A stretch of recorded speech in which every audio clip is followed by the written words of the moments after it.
Konon pada zaman dahulu kala, di desa Pagat, Kalimantan Selatan, hiduplah seorang janda tua bernama Diang Insum dengan seorang anaknya yang bernama Raden Penganten.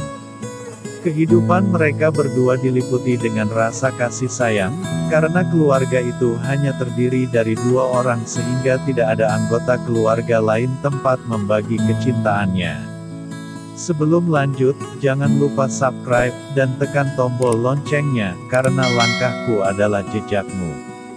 Kehidupan mereka sangat sederhana. Mereka hanya hidup dari alam sekitarnya, tanaman hanya terbatas pada halaman rumah, demikian pula perburuannya terbatas pada binatang-binatang yang ada di sekitar desa mereka.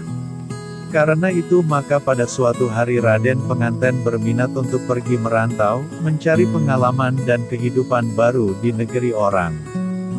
Demikian kehendak Raden Penganten, sehingga walaupun ia dihalang-halangi dan dilarang ibunya, ia tetap juga pada kemauannya.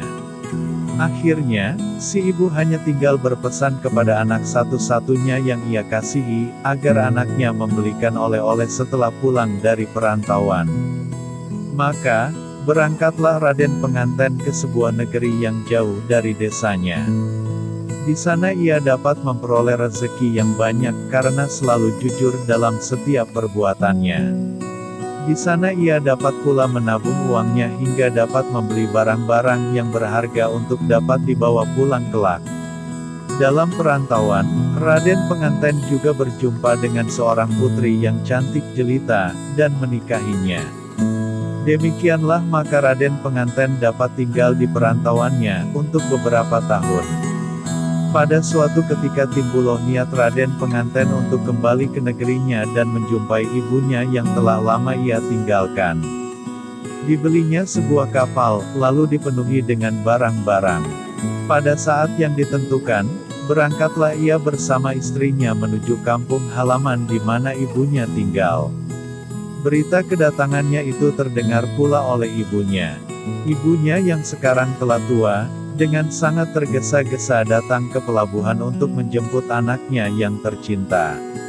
Namun ketika sampai di pelabuhan, betapa kecewanya hati Diang Insum, jangankan mendapat oleh-oleh yang dipesannya dulu, mengakui dirinya sebagai ibu yang telah melahirkannya pun, Raden Penganten tidak mau.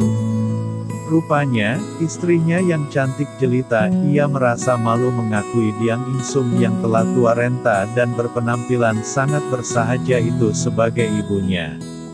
Betapa besar rasa kecewa dan sakit hati Diang Insum. Tapi ia masih berusaha menyadarkan anaknya yang durhaka itu, tapi Raden Penganten tetap membantah dan tetap tidak mau mengakui ibunya itu. Ia malahan membelokkan kapalnya mengarah ke tujuan lain yang meninggalkan pelabuhan dan Diang Insum yang hancur hatinya, karena anaknya yang durhaka.